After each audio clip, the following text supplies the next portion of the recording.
Hey everyone, Sigil here. I've been playing some Pantheon, Rise of the Fallen, which is very much the spiritual successor to EverQuest and EverQuest 2, and I'm enjoying it quite a bit. I put up a poll a couple of days back asking if there was any interest in some playthrough videos for Pantheon. It's only been a couple of days so far, but there have been some pretty positive responses, so I decided to go ahead and make a video or two and get some feedback from the community. For now, I'm planning for these videos to be about an hour long with minimal editing, mostly just speeding up all the slower parts, the grinding parts. I'm going to start with a Shaman, but I am interested in a few different classes, so if there's a class you would like to see or maybe something you're not seeing out there on the YouTubes, let me know. Maybe I can take a shot at trying out that class and making a video. So unlike the Project Quarm choosing an alt series, this Pantheon series won't be based around role-playing, at least not initially. However, I imagine that I will inevitably find myself role-playing once I find my stride with a character. It's just kind of what I do. This series also doesn't change anything about my plans for the choosing an alt series. I'm having way too much fun with that series and it will continue as planned. So with that, let's give it a shot and see what happens, and I hope you enjoy. Alright, so we're not going to waste a lot of time. We're just going to go right into it. So we are here in Pantheon Rise of the Fallen. I am playing on the Haven Song server. I'm going to choose Haven Song 1. It's a little less populated. Should give us more access to some of the starting area mobs. Got a bunch of characters I've made. I've tried out a bunch of different classes. I'm not going to get into the character creator today. I've already gone ahead and created our level 1 Ogre Shaman, and that is who we're going to start with.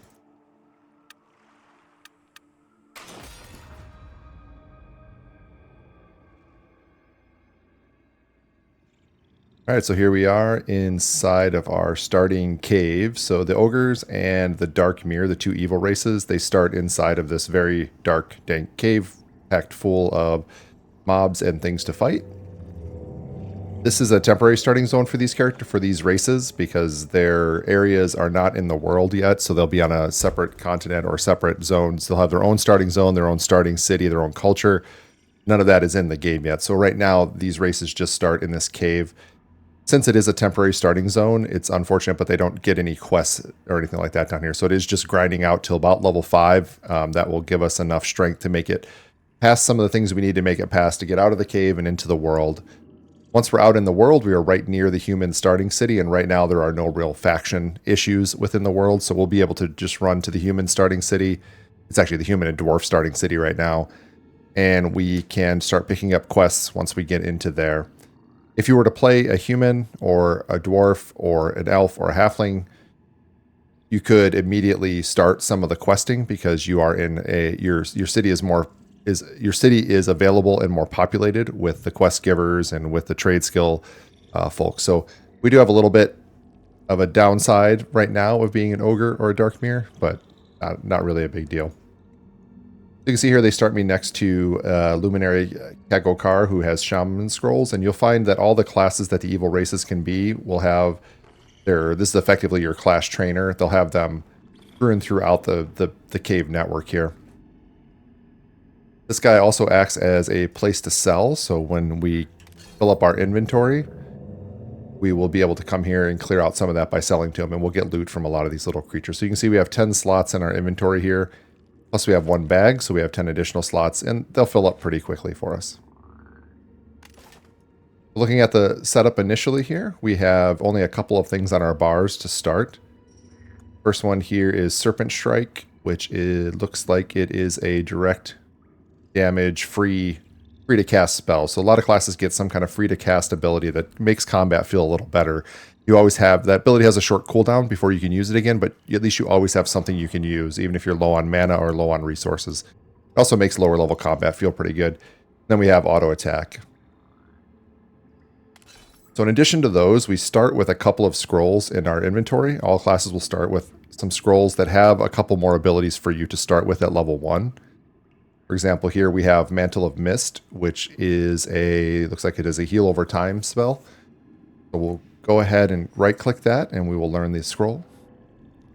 That will go into our spell book or our skill book, and we can move it onto our bars here in a moment. We also have Fang of Haroon, which is a nature direct damage that looks like it can be boosted if an Animus Bane is active on the target. So we'll have to figure out what an Animus Bane is, but for now, that looks good.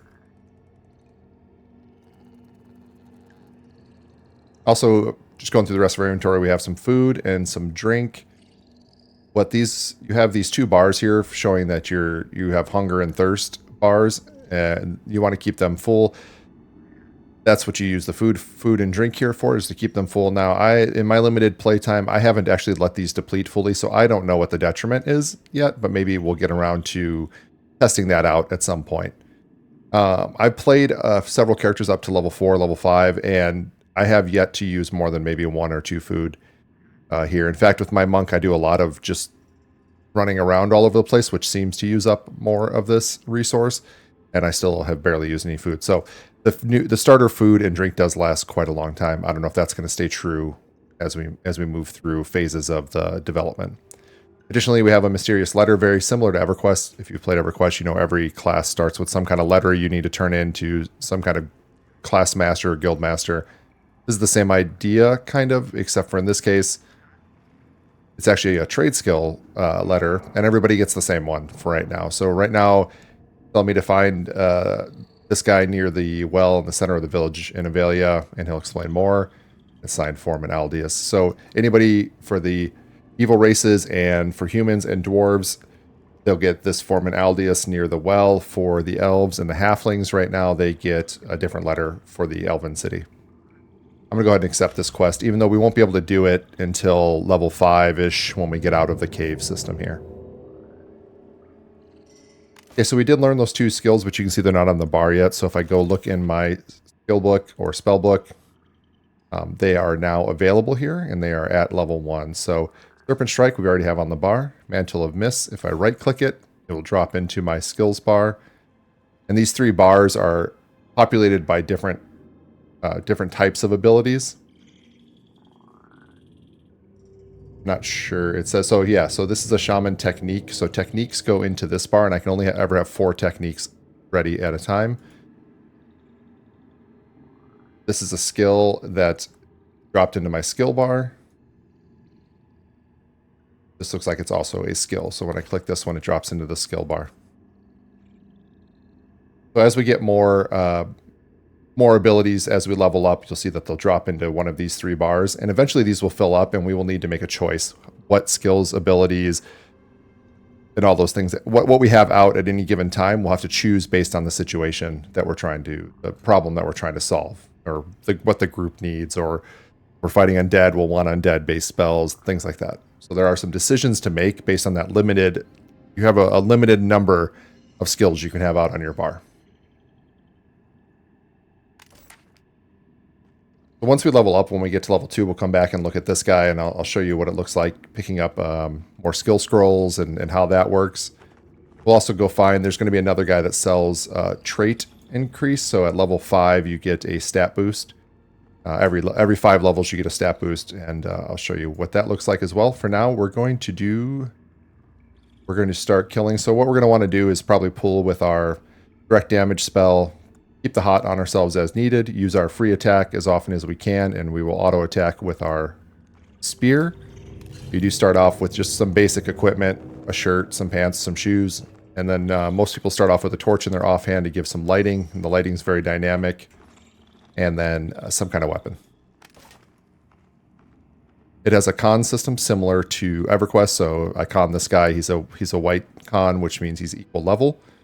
We're not going to start with that guy because actually maybe everything is going to be a white con at level 1. That makes sense. So we will start with the skeleton. It looks like he's actually carrying a spear, but skeletons, much like in other games, they are humanoids, so they can carry weapons and armor. But they are worth killing in this game, just like in other ones.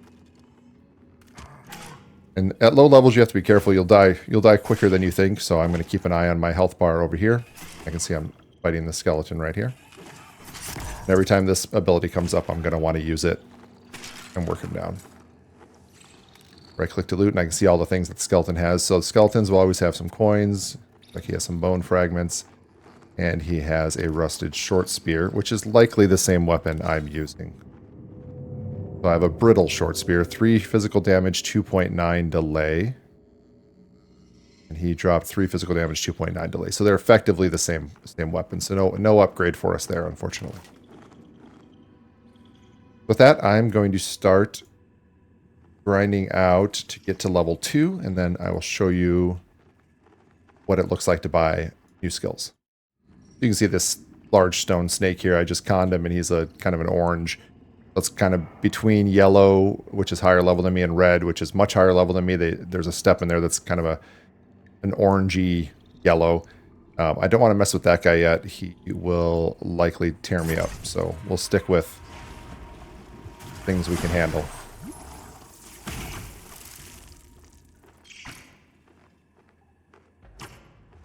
So one neat thing that this game does that I haven't seen in other games is you can see my offensive target here. So I'm targeting this scatterwing bat.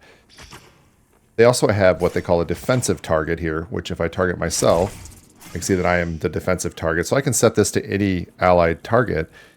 So for example, if I'm in a group and I'm attacking the scattering bat, but I'm also responsible for healing the tank, I can keep the tank as my defensive target. And when I cast something that would normally go to myself if I don't have a target, something like this Mantle of Mist, it would go to my defensive target. So I can have both things targeted, and it will smartly choose which target that it goes to depending on what type of effect it's supposed to have. You can also see I'm skilling up here, so now my evocation's 3. I'm gaining some defense. I'll gain weapon skill or evocation. When I start fighting things that are a little stronger, I might want to use that direct damage spell a little bit more. But for now, I'm going to really let that spear skill get up to max.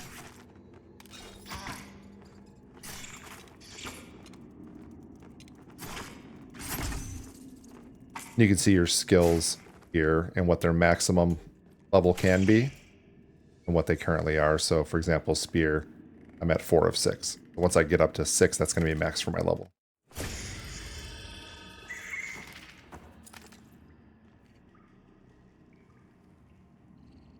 Alright, so we made it to level 2. We're going to run back over here. Nice thing is when you level up, as in several games, you get full health, full mana. I was getting real close to death there on that last fight, but I was kind of pushing it to see if I could level real quick. So we're going to head back over to the Shaman Scroll vendor here, Luminary Kagokar. Got wise words for us. Warriors fall, water flows, times.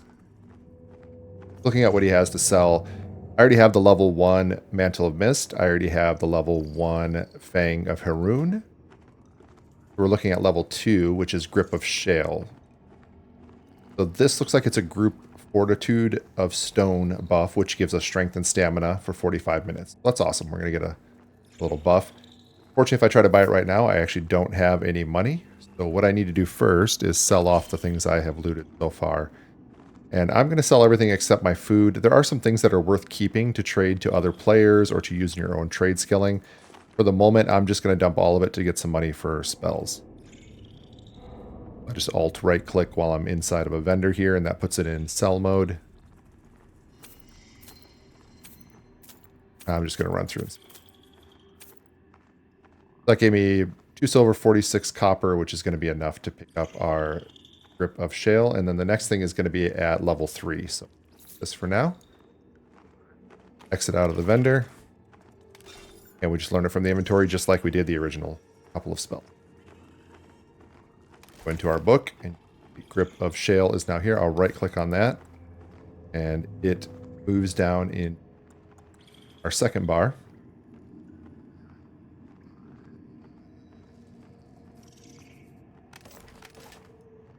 Able to give ourselves a buff. The buff up here, it actually gives me strength and stamina by 3. And it's a 45-minute buff. I'm going to step away for 1 second. Right back. Alright, I'm back. I did remember it while I went AFK real quick what these bars are. So these are action bars, these are utilities, and these are technique. So again, you can only ever have 4 techniques available, 6 utilities, or 8 plus auto attack for skills. If you look in the book, you can see, if I click on Serpent Strike, it says it's a Shaman technique, so I know it will go into there. These are actions, and then ability here on Grip of Shale. That's how they spread out here. Okay, so we got our new self buff. And we're going to continue the grind. We're going to look for a few more skeletons. I'm also going to fight my way around the corner here and introduce you to the other NPC that's going to be important to us as we continue on in our adventure. But I'm going to kill everything on the way.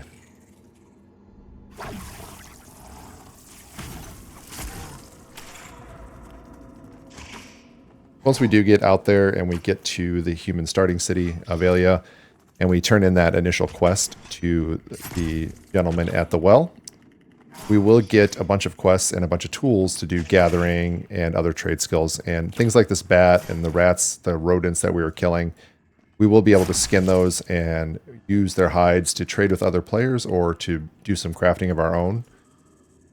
That will be interesting. Sort out. I have done very little crafting so far, and I'm excited to give it a try, and maybe we'll learn some of that together here on screen.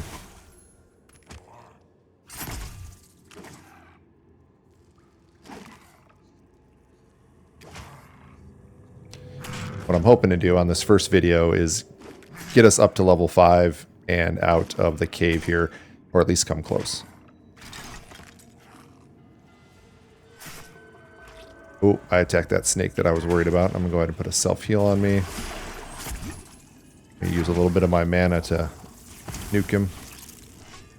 So the unfortunate side effect of the evil races being down here in this cave and only having trainers and no guards and no quest givers is if you pull too much or you pull something that's too hard or too difficult for you, at your level, you are just going to die. So depending on how this goes, I might be able to give you a quick tour of what it looks like to die. Although, doing all right. I did spend a lot of time trying to push that spear skill up as high as I could at level 1, which I think is real helpful to surviving encounters like this. When something's just slightly above you. I believe this guy should be yellow to me, so watching my health. I'll go ahead and hit another heal. See, my heal over time is going up here.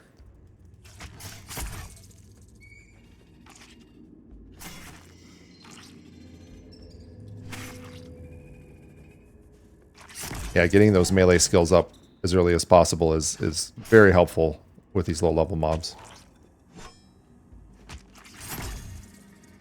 Let's see, this should be a good chunk of experience. You can see we're down here at the bottom of the screen. We're nearly to one bar of experience. Oh, that put us up well into the next one, so takes a little longer to kill, but kind of pays off in the end.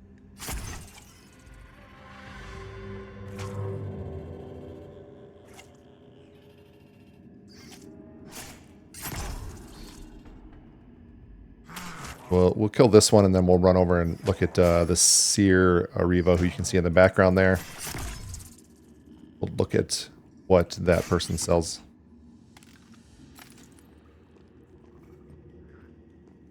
So all the classes have the scroll vendor that we saw previously, and then also a trait vendor. And in these, we have more wisdom here. Do not lose sight in paths in pursuit of power, as I did. No?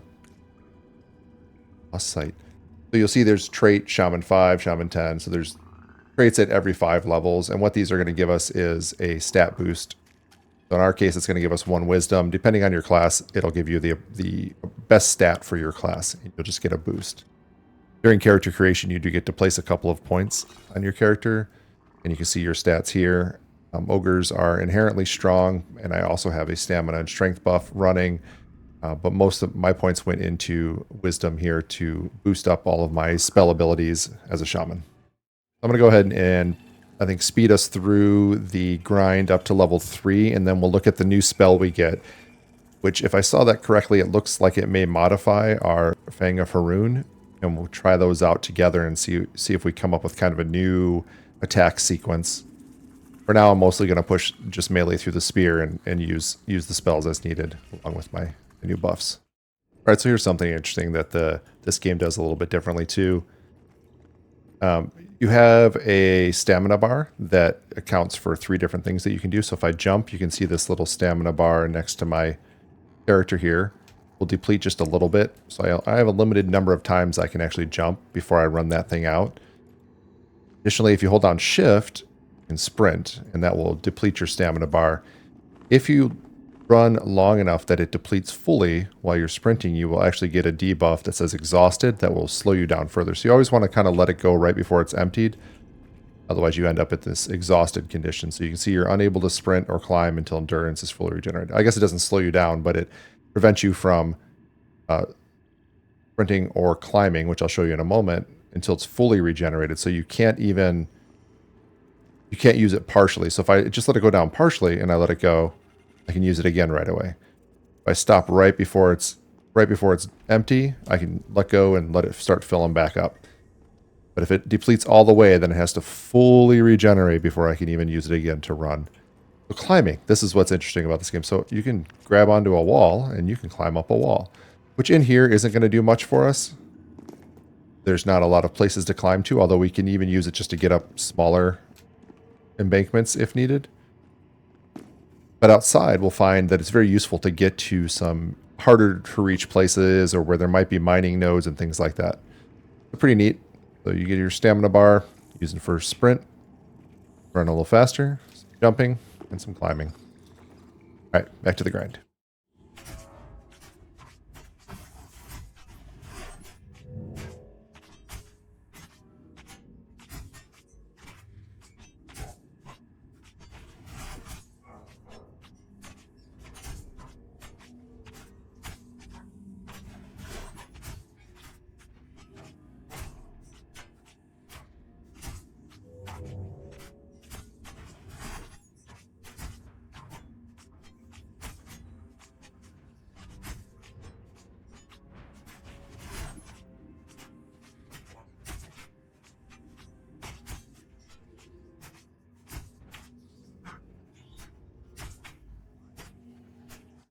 Okay, that was one long fight, but that guy gave us over one full bar of experience, and he was a dark orange, and I have never pulled that off with any character so far. So that self-heal over time is quite powerful. That's going to be great. Oh, we got a ring. We have a ring that doesn't have any stats, but we can go ahead and equip it just to have something in our ring slot. Why not? All right, let's find something that's not a overly high level snake to kill. I think there are some skeletons around the corner here. I'm gonna go look for them. Yeah, this ability to kill yellows or oranges, that's well beyond what I was able to do with the melee classes I was playing. The exception being the paladin with undead. The paladin does get some strong undead spells, so some of these early undead, they do really well against them. Actually, I've only played the Pally to level 2, so I don't have a ton of experience there, but I did get the experience of fighting undead at night in the Elven starting zone using the Paladin undead spells, and it was pretty amazing. I imagine that still scales pretty well as it goes up. I actually considered doing a Paladin for this series instead of the Shaman, but I really, really wanted to try the Shaman, and I really like the Ogre model. All right, I see some skeletons, some fire beetles. This is going to be our new little home here. For a couple bars of experience. First, I'm gonna sit, go into the resting state, and get back some mana and health, and we'll get after it. Overall, combat feels really pretty good in this game. I think there are a couple of improvements they could make, but you can tell when you cast your spells and you feel their impact, which some games, early games, alphas have suffered from that in the past, where combat itself is not very good. This feels pretty good to me overall.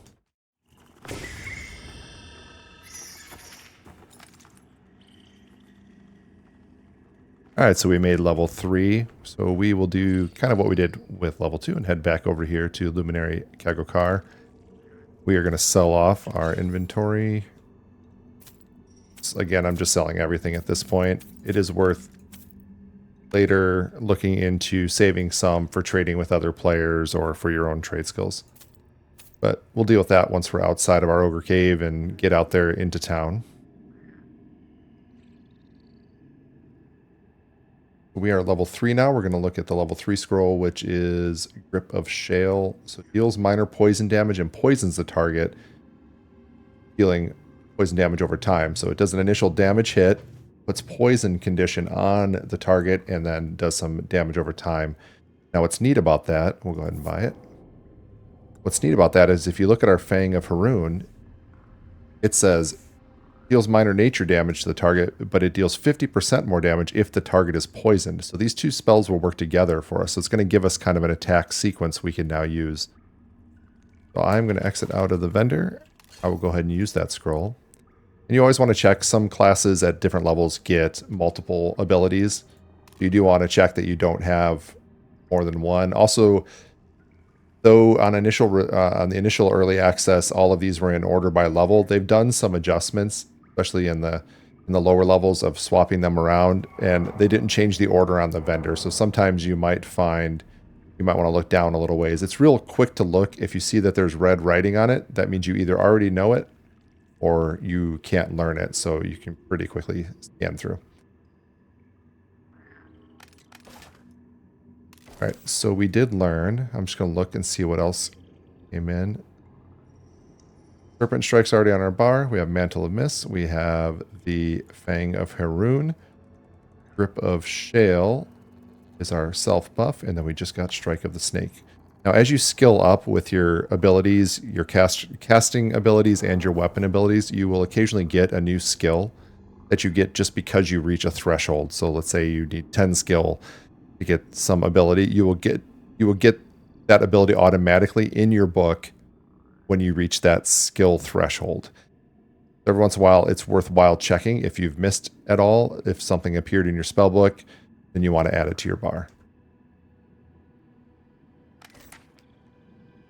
So with this, I want to run a quick test. I'm going to set my combat log here to, yes, both outgoing and incoming damage. What I want to test is casting just our Fang of Haroon spell by itself and checking the damage. It deals 10 damage. It wasn't a crit. We're going to go ahead and kill this guy.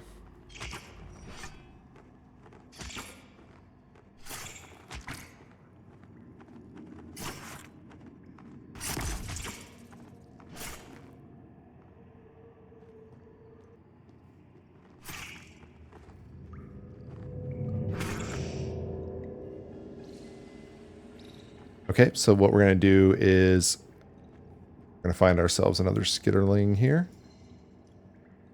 Something of that level. We're going to first cast the Strike of the Snake and get the poison condition, and then I want to see how much more damage the Fang of Haroon does. It says 50% more damage, so that would lead me to believe it should do 15 damage, but let's see. Here's the Strike of the Snake. You can see he gets that poison condition on him. And Fang of Haroon, boom, 18 nature damage. So even better than 50%, or I at least got a slightly better hit on that guy. Maybe he was one level lower or something. But yeah, that is a considerable amount of damage between the two, and it leaves that damage over time from the poison on there. That will be our new kind of attack sequence as we push through towards level 4. What I'm going to do is come over here. When I was looking around this corner before, things start to get a little higher level around this corner.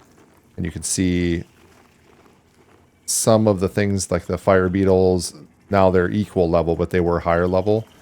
These shadow wolf pups would be good experience also. So I'm going to start fighting in this area to work on getting us to level 4. And then at level 4, we'll pick up our next skill. We'll move out even a little further, and we'll grind out to level 5. So like I was saying previously, it's a little bit of a rough start for these evil races. So I'm kind of maybe showing you the worst possible case for starting a character. If you are human or any other race besides Darkmere or Ogre, you do start right in a town. You have all of your vendors, you have your trade skillers, you have you can pick up quests. I think my monk, like I was saying before, I think my monk picked up maybe 30 quests or so while being in town. They've added a lot of quests to the game, and a lot of them are just things you're going to be out doing anyway, and you can start to fulfill some quests. They're set up for trade skills. There are all kinds of neat storylines there to encounter. Unfortunately, with the Ogre and the Darkmere, you just start in a cave. So if you can make it with me all the way through this cave, we'll get out in the world and we will see some exciting things. So let's get to this grind and work our way to level 4. I'll interrupt if something interesting happens. Okay, so I just came around this corner chasing this running wolf pup here, and You can see I encountered some skeletons. These aren't the decaying skeletons that we saw earlier. These are the slightly stronger ones. And this is the first time you can see where I con something. And it says it seethes with hatred and is eager to slay me. So this one actually wants to fight me. It's a yellow con. I'm going to leave it alone for now, but that might be a good source of experience and loot for getting our way up to level 5 once we make level 4. So here I'm going to take a step back, stay in this more in this area here, and maybe a little further over there. Okay, so here we've got an example of some social mobs. Shadow Wolf pups are working together. Got my heal running. We got one of them down. It was unexpected. I didn't think they were social. Now I know. Should be okay if we can keep our heal up here.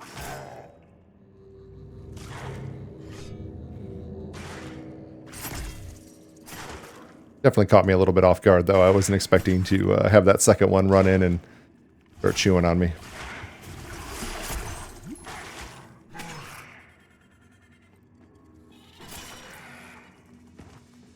At least I don't have that dog dying sound from classic EverQuest. The worst sound effect in the world.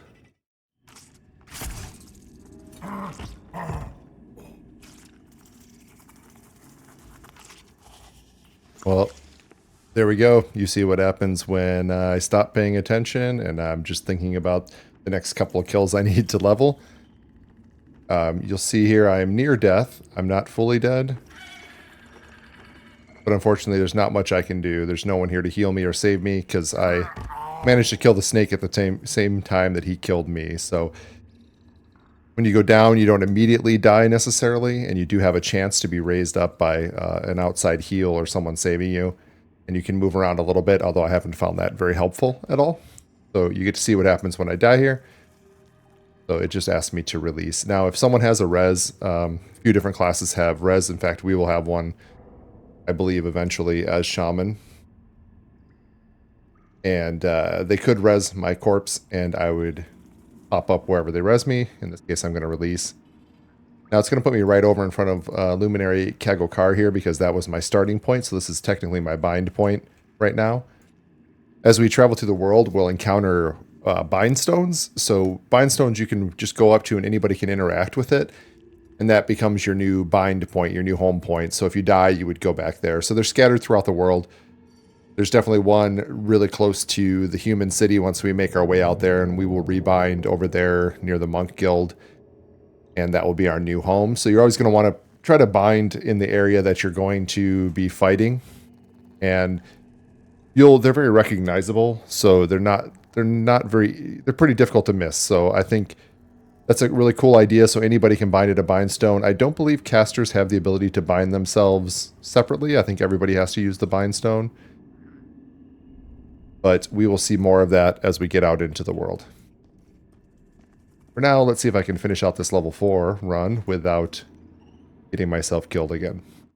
One thing you can see when I'm moving around here and such is that the lighting from my torch is very dynamic. I think that's pretty neat. So as I move the torch around, I see the shadows change and kind of dip and ebb and flow depending on how I'm holding the torch. If I put the torch away, you'll see it's very dark in here.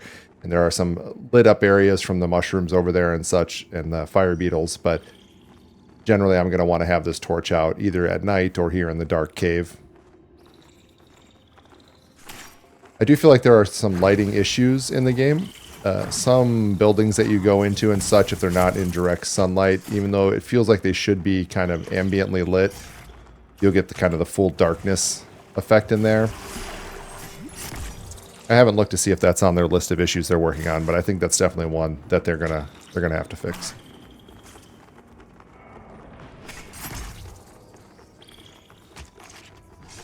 Cool thing here, we can see always throughout the as we've been playing, you can see people are always looking for groups, looking for teams, looking for camps, and then we have people selling that are crafting bags, 8-slot and 10-slot bags.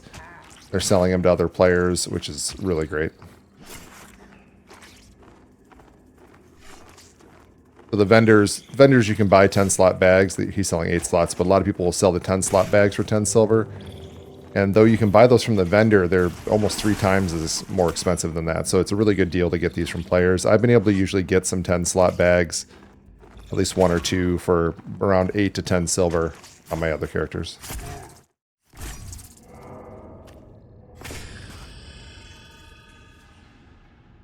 There we go, level 4. We can go check out what our new skill is going to be. Now, one thing you may have noticed is if I con these things, it'll tell me things like Dripstone Toad can currently see and smell you. You also can see, smell, and hear you. That leads me to believe that there's going to be mobs that even though you're invisible, they can still smell you. So they may aggro on you depending on the range, or they can still hear you if you're not moving correctly or quietly. And I imagine there's going to be methodologies or spells to deal with all of those different possibilities, right? Things to make you silent, things to make you mask your smell, or maybe potions that can mask your smell or things like that. And that's kind of interesting. That's a little different as well than just having your standard invisibility spell where you can kind of just run right through the mobs and they don't even notice you, even though maybe they are something that has a very strong sense of smell or hearing and might catch on. I think that's really neat. I don't know how much they play into it. Again, I haven't played at a level where that has mattered. I'm really looking forward to seeing how that plays out and if it's something you really have to take into account when you're moving around. It's another level of complexity or another level of difficulty that I find really interesting. Somebody referred to this game as the Dark Souls of MMORPGs because it's so unforgiving in so many ways, and I think that makes the world feel actually dangerous and interesting rather than just easy and face roll to get through everything. All right, so level 4, it looks like we've actually got 2 spells for level 4. We've got Cleansing Flame, which says evolves your Mantle of Mist ability into Mantle of Stream. And it cleanses target of 1 harmful poison effect. That's pretty cool. First, we're going to clear our inventory here again.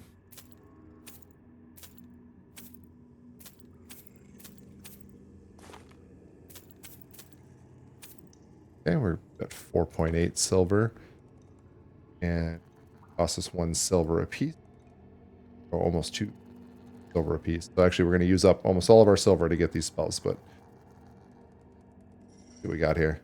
Evolves your Mantle of Mist. Okay, so we're going to do that one. And then we have Replenish. That's interesting. It evolves your Mantle of Mist ability into Mantle of Stream. I think these are all actually showing the wrong tooltip. I'm going to buy this one. Yeah, okay.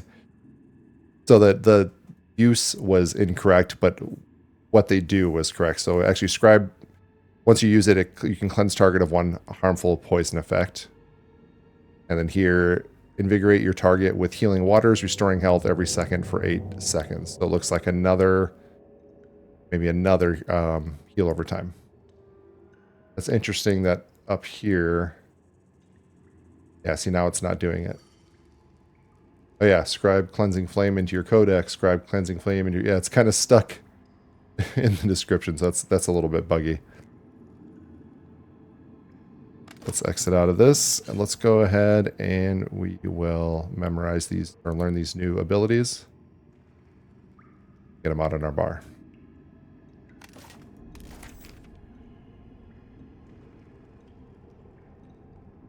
So we actually got some other ability here as well. So we do have, I like to check every time, but we have Serpent Strike. This is something new. Restores 20% mana over 10 seconds, but puts you in a weakened state for the duration. Oh, so it's like a quick little mana regen thing. So we must have gotten that by raising our spellcasting ability or something like that. So this is what I was saying, where you get skills that you didn't purchase. You just get them by raising up your skills. Put that one on the bar. So that's cool. That gives us a little mana regen. We'll test that out. Mantle of Mist we already have here. Fang of Haroon. Tail. Strike of the Snake. And here's our new ones. Cleansing Flame. So poison effect here. And then Replenish. Gives us another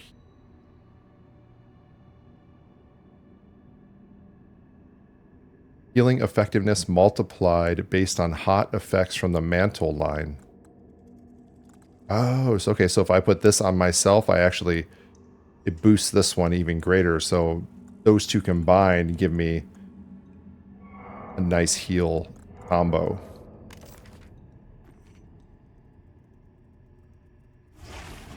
Oh wait, let's see if I just put this on me. Oh, okay, so it's a channeled ability. It's not, it is a heal over time, but it's a channeled heal over time. Kind of sounds like, I heard someone in another video, I think it's that spell they refer to as the washing machine, and that's kind of what it sounded like to me there. Doing the washing machine effect. Clearing away all those harmful injuries. That's pretty good. Okay, so that's giving me 7 per tick while I'm channeling it. If I put the Mantle of Mist on me, that's going to give me 5 every 3. Then if I do this, yeah, I get a little bit more. I get 8 per tick. Plus my Mantle of Mist. Okay, that's quite a bit of healing. That's going to be great. Let 8 up my mana, and if I use Ancestor's Rest in a weakened state, but it restores mana, and I should see rapid mana regen. That's pretty cool. Those are some great utility right there.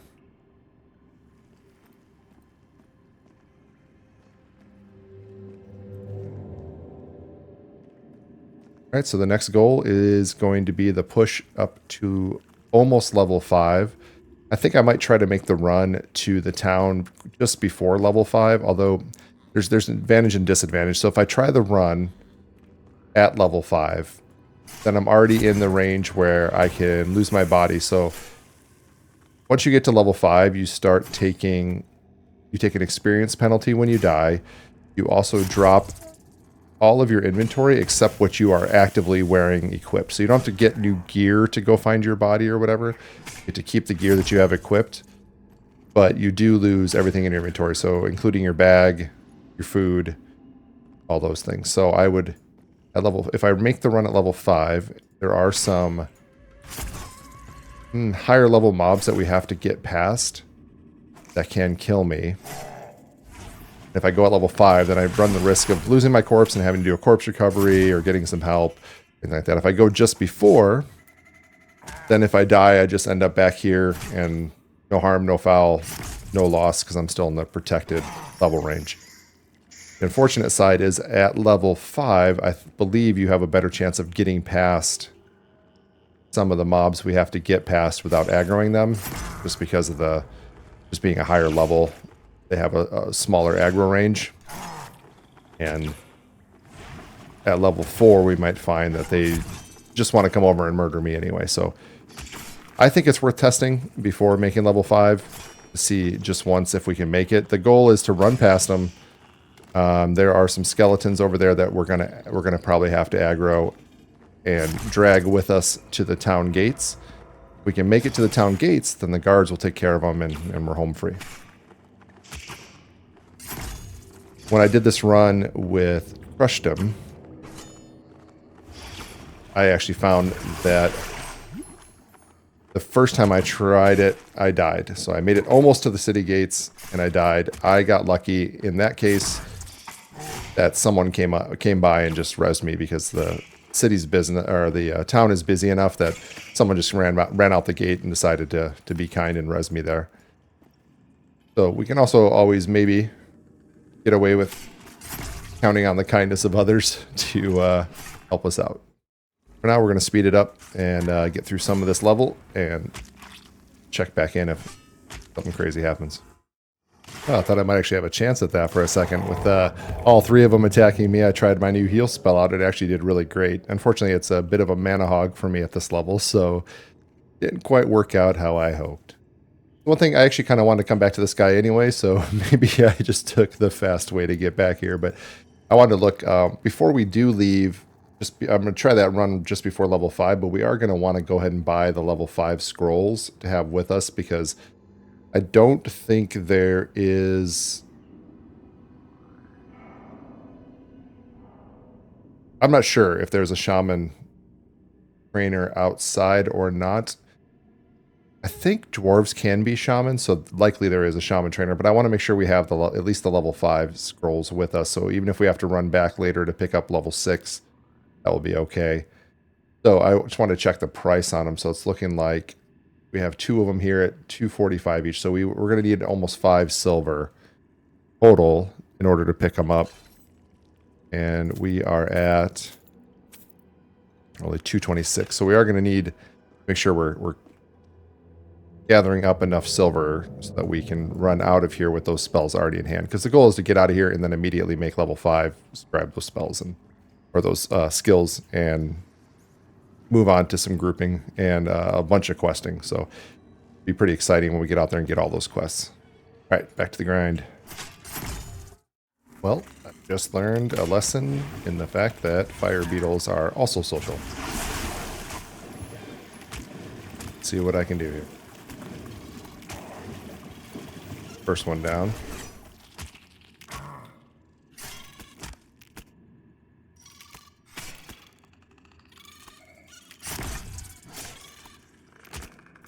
These aren't quite as high level as those wolf pups that got me earlier, but this is still going to be quite a fight for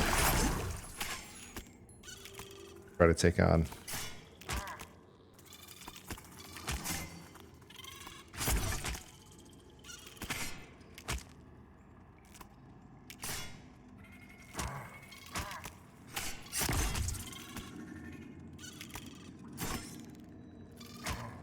Like I'll be able to do my heal over time one more. Maybe enough to do it if I can get this other hatchling down.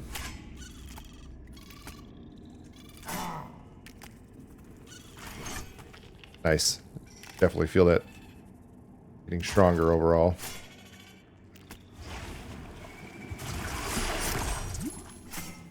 I think that washing machine heal, what is it called? The replenish is going to be really powerful in groups. You can picture you put the hot on your tank or on someone taking damage and then chug them through some washing machine and really, really pump them up with health. It is pretty mana intensive, so I think that might be an issue, something to watch out for, but we do have our mana regen ability, which is going to be just helpful to us across the board. And it's a percentage-based mana regen, which is awesome. So it's not just some amount of mana, so it pretty much is always going to stay useful unless we get a higher level percentage-based one. That's pretty exciting. And I'm going to regen some mana here. Yeah, I feel pretty good. So for me, it's going to be interesting. I don't usually play healers in most MMOs that I play. I'll play usually some kind of healer if they have other utility or if they have other abilities and kind of an off healer. I've done that several times, but generally I don't play a full-on healer. I actually typically play a tank. My partner, she almost always plays a healer, so we end up being a very good power couple for starting groups, having the tank and the healer already locked down between the two of us. She is usually the healer of our team. She's not currently playing Pantheon, so I am going to give it a shot here. I don't know how much healing shaman do later. I do know in the very early grouping, I see a lot of shaman signing up for that healer role, although I imagine clerics fill it to as much an extent as possible if they're available. But shaman can fill in that role at lower levels. I don't know how that extends into higher levels. I'm hoping that it's something that stays viable all the way through the game. That shaman, druid, and clerics can all be viable healers for groups as time goes on. I do say druid. Druid's not actually in-game yet, but it is planned. I'm not sure what the planned release date for druid is going to be, so there are a few races and classes that aren't in-game yet, that aren't testable. Oh, geez. What have I gotten myself into? Alright, we'll take the same strategy here. We'll try to burn down one of them, and then use our washing machine heal. Go ahead and use the washing machine heal now. Back to full health. Okay. Cancel it. We don't need all of it. Should be in good shape here for these.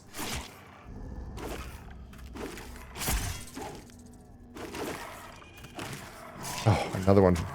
So this is what I've run into in the when I came through here with Crushed Him, where skeletons just ganging up on me. Now, as long as we can get couple of them down. Alright, we're going to hit our heal over time. And then go ahead and washing machine our way up. I can't help but call it washing machine after watching that stream earlier. I wish I could give the attribution to the right person. I can't remember who said it in some stream I was watching earlier. If you guys know, maybe you could put it in the comments so I could properly give that guy his credit, because it made me laugh.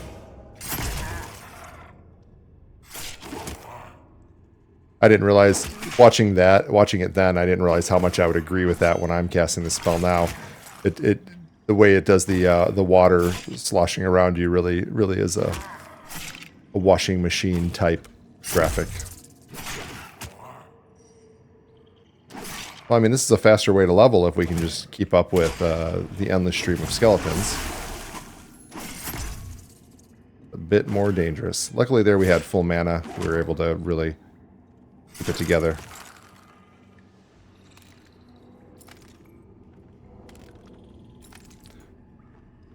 Good though. Good loot for our skill buying. Alright, gonna mana up and get back to it. Alright, I don't think this cave rodent will quite bring us over into level 5, so what we're gonna do after this guy is we'll go ahead and sell everything, see if we have enough money to pick up our level 5 skills from the vendor. Yeah, that's putting us real close to the level there. Let's go sell everything, see if we can pick up our level 5 skill scrolls, and then we will go ahead and give a shot at this run out of the cave and to the town. Now, there are enough mobs in here that you could keep grinding away in this cave up into level 6 and beyond, but I think there's a lot more to do and a lot more interesting things to do outside of this cave, and since all I've shown you of the game so far is me grinding away in this cave, let's get out there and try to do something else. Let me sell off all my inventory here. I was able to buy one of them there with the cash I had on me. Oh, I just sold that scroll back. That hurts. I'm gonna have to buy that thing. There is no buyback option, so if you sell something to the vendor, it's gone. Okay, got my 2 scrolls. Still got 1 silver. I'm going to try to make this run before I get to level 5 so that I don't have to chase down my corpse, as I talked about earlier. And we'll see how bad it is.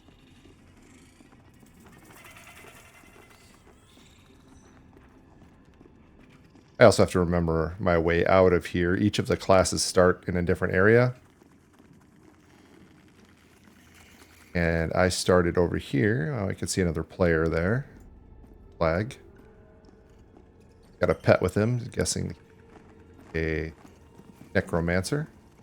Alright, I think that is our exit right there. That kind of lit area up here. So you can see a couple buildings over here. This is where some of the other classes start over in this area, and their vendors are around here. See, here's got a Dark Mirror Necrostrix. Like another necromancer. So his vendors would be up in here. Necromancers and the enchanters over in there. All the different vendors are down here. Yep, this is our way out here. I remember this from running Rushdom out of here a while back.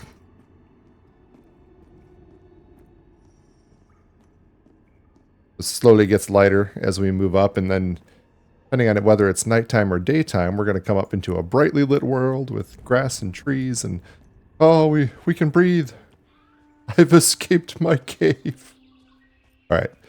So what you want to do here is kind of hug this left wall and run along. There are some, if they're not being camped and killed right now, then there are some higher level mobs right here that will aggro or can aggro. If you're level 5, they have a lower aggro radius, but at level 4, we're going to be magnets for these guys. It looks like they might be getting killed because there's usually a whole bunch of them out here. Exciting for us because that lets us kind of squeeze through here. Oh, awesome. Someone's also fighting the skeletons. So there are some skeletons here. You can see there's a group up here doing skellies. There are some skeletons here that will also make quick work of young ogres like us. All right, so there's the road. That's going to lead us into town. Got to get down there. You can see the bridge. So if you're running here and you actually get aggro from, if you can dodge aggro from the bandits, I think they're bandits or thugs or something like that, you can get past them and you can kind of hug this cliff face up here and maybe not get the skeletons. But if you do, you can use your sprint and do your best to make it down this hill. And if you can make it to the guards that are just inside here, these watch guards that are starting to come up, this one here and this guy ahead, if you can make it to them, they will actually save you. And like I said, right now currently there's no faction issue with an ogre just running into the human town. I am sure that will change once the ogres have their own starting zone and they start to implement some more of the factions and the different reps and everything. So they did say that they're going to make it possible for every race to enter every other race's town with a little work, right? A little faction rep grinding work, good old fashioned rep grinding work. So they are going to make that possible. For now, it's just wide open. So here I am, just big old ogre running through the human town, and everybody's just like, "Hey, what's up, bro? Good to see you." No issues there. We're going to run. So that original quest we got, if you remember, it said to meet me by the well, and I've got some information for you. So we are going to run out here and we are going to talk to Foreman Aldius, who, if I go back to my quest journal, this was the guy, Foreman Aldius. He has an opportunity for me. Oh, here's something interesting. So here, this green skin, this is a female ogre. So the female ogres are green skinned, the male ogres are red skinned. It's kind of a neat little differentiation. Here we also have a dwarf.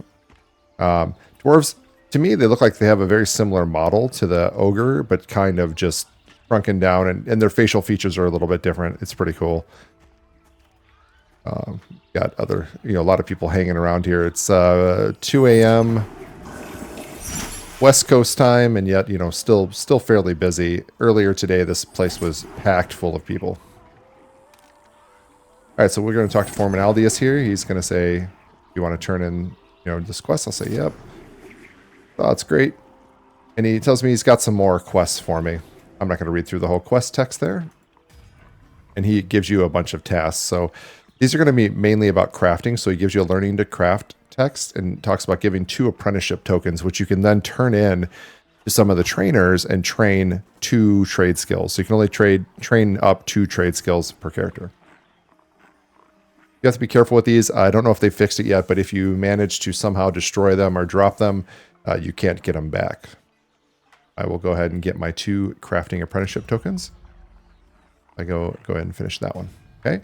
He's going to give us some tasks to do for some introduction to these various gathering skills. So mining, harvesting, woodcutting, skinning, and salvaging. Salvaging one, he actually just tells you how to do it and gives you the tool. You accept and then just go ahead and complete it. We're going to do that. And then we're going to get some quests to go collect things. So here he wants 3 chunks of ore. He'll pay me for the trouble. He's looking for Asherite ore. Again, I'm not going to read through the whole quest text, but we'll go out and look for some mining nodes. The Asherite mining nodes are the ones that are mostly in the newbie areas and easy to find. Harvesting, so he's looking for potatoes. We'll find these in these wild vegetable gathering nodes. Unfortunately, they don't only drop potatoes, they can drop various vegetables. So this one can be difficult. Sometimes you get it on the first try. Sometimes you get a lot of other vegetables first. We got wood cutting. So these are going to be cutting down trees. There are 2 types of trees. There are the trees for wood, like the maple trees, the maple logs that he's asking for here. And then there are fruit trees. They're on separate spawns and they don't overlap each other.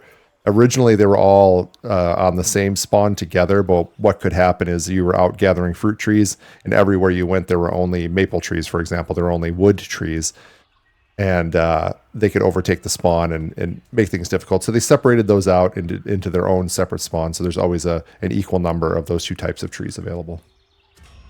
And we've got skinning. So skinning is classic, just as you would guess. You kill things that have pelts, you can skin them and take their pelts.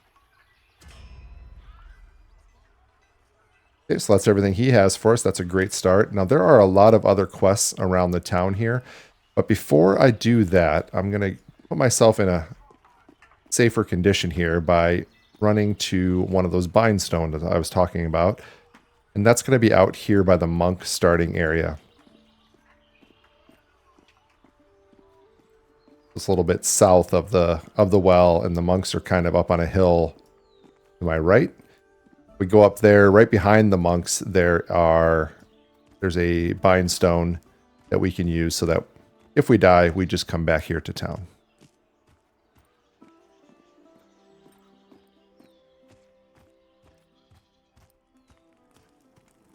So we'll feel a lot better about our safety at that point. So this is where the monks start. It's a pretty cool little setup for them. Oh, here's an example. Here's some of those wild vegetable gathering nodes. This is what we can get potatoes from, potentially. Oh. Yeah, so in those conversations with the foreman, he did give me all the gathering tools. So the salvaging tool, the mining pick, the harvesting sickle, and the wood cutting hatchet. And a skinning knife. So I can go ahead and equip those, and those will go into my professions slots.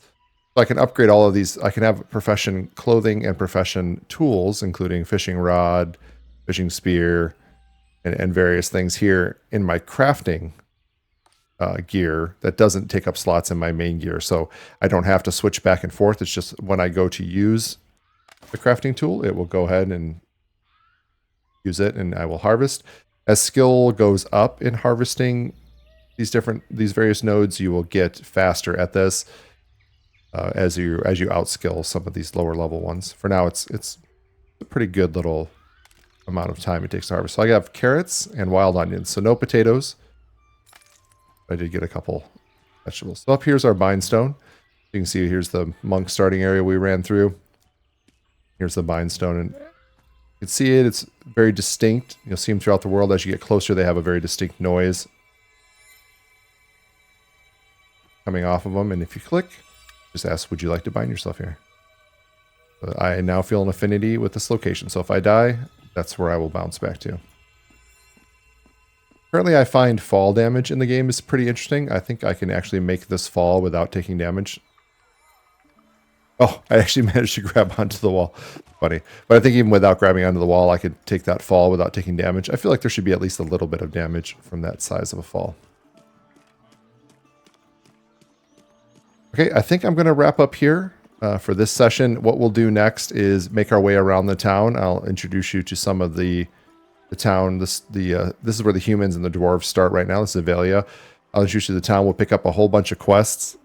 As it is, we've got 4 from Foreman Aldius, but we'll be able to get a lot more than that in here, and we'll get out there and start our adventuring life.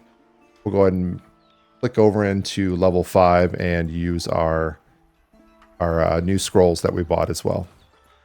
So that is going to be it for tonight. I will see you guys in the next episode. Thanks for watching. No looking back. Hey everyone, Sigil here. Leave me a comment below if this is something you'd like to see more of, and thanks for watching. 1,000 voices cheering worldwide. Level up, let's rise and play. Through the night and into the day. From the pixels to the stars above. Gaming together, we're powered by love.